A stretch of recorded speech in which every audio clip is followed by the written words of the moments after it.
Israel Air Force base hit in Iran's offensive on Tuesday. New satellite images showed ballistic missiles fired by Iran have damaged parts of Nevedim in the Negev region.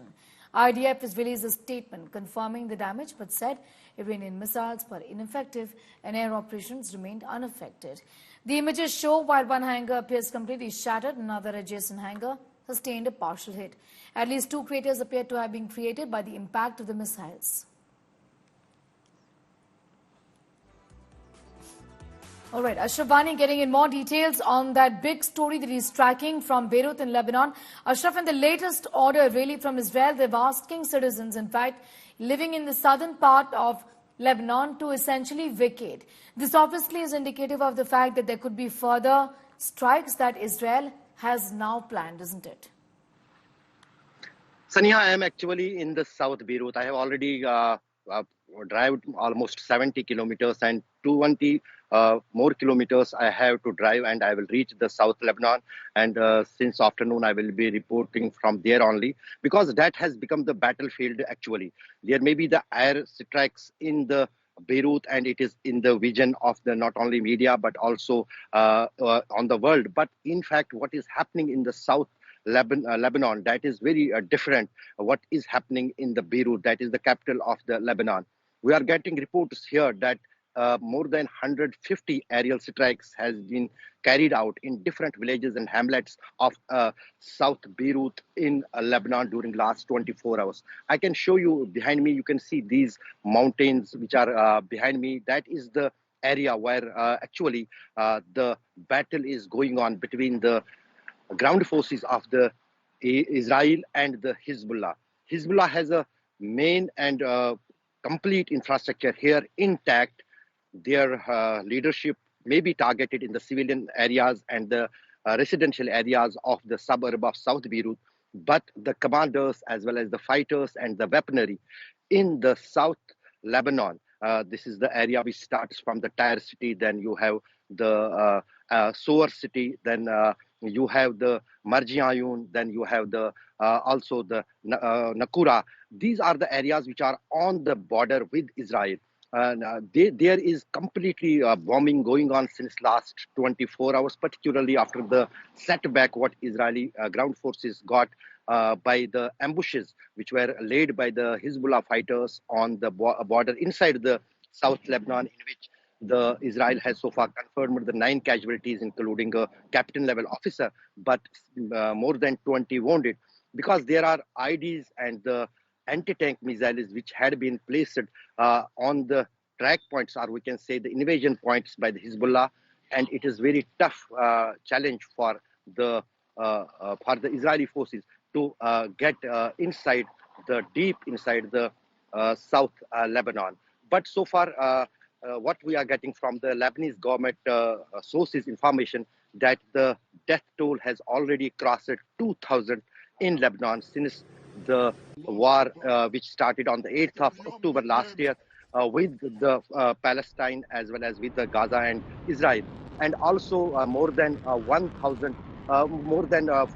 and people already got injured in the pager blasts, and that number of injuries is also increasing here. And in the coming days, this war is going to escalate as long as the Israeli ground forces, because they are already prepared, will go further deep into the South Lebanon. Israeli defense forces since last 3 days are telling the 30 villages which are on the border here in the South Lebanon to vacate their locations, their houses, so they could be bombed.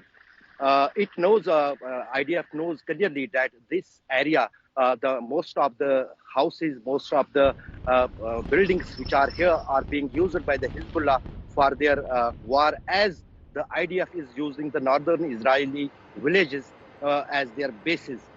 So it's very tough type fight between the IDF and Hezbollah currently going on here in the South Lebanon. And also today is the Friday, maybe after the funeral prayers for Hassan Nasrallah from Iraq, Iran, and finally here in the Lebanon, we may see escalation in these tensions between the IDF as well as between Hezbollah. Undoubtedly. That's expected. Also tell us a little about the UN peacekeepers who are, in fact, who continue to stay put in spite of being asked by Israel to move out. So, yeah, actually, they are also targeted by the IDF. 2 days back, there was a aerial strike near the Nakura, which is the biggest base of the UN security forces here in the South Lebanon. And also, no one is listening them. Neither the Hezbollah people listen them, nor the IDF listen them. They are just symbolic here. They could not control. In fact, the Lebanese army has also vacated from the border areas, and they are now helping in the rescuing of the people who are in the South Lebanon after they get injuries. And one of the soldiers from the Lebanese army was also killed yesterday, and 2 others got injured in the firing from the IDF. The situation is very bad, we can say, in the South Lebanon, because the ground invasion, what has been planned since Monday by the IDF, they are not succeeding to particularly hit those areas where they want Hezbollah is operating. And also, it is a reality that Hezbollah has the infrastructure here, not only on ground but underground tunnels, underground bunkers, about which there is not any clear clue with the IDF so that they could target or bomb them. They are now desperately bombing the villages and areas from where they get any kind of a response or any kind of a rocket from Hezbollah. Those places are being targeted. So 3-tier operation currently going on in the South Lebanon. Air Force from the IDF, then the special forces from the IDF, and the ground forces from the IDF with tanks and the armored vehicles are assembling on the northern border of Israel, and they want the clearance from the ground forces or the special forces or the Air Force to wherever they could enter. When on Monday they tried, Tuesday they tried first of their assault in the Merjajun, they were countered by the Hezbollah fighters and also by the ambushes. Then they returned a bit back. Now they are only issuing the statements to the village people who are not there. And it is also the reality. They have already migrated some 60% before the last month, when there was always daily base exchange of rockets between Hezbollah and the artillery shells between the Hezbollah and the IDF. Now, after the assassination of Sayyid Hassan Nasrullah and the intensified war by the IDF in the border areas, mostly all the civilian population from these hamlets and villages had already vacated. Ashravani getting in those details. Ashraf is joining us live from Beirut there in Lebanon. I'm going to thank you for the moment for those inputs and for putting that very big story into perspective.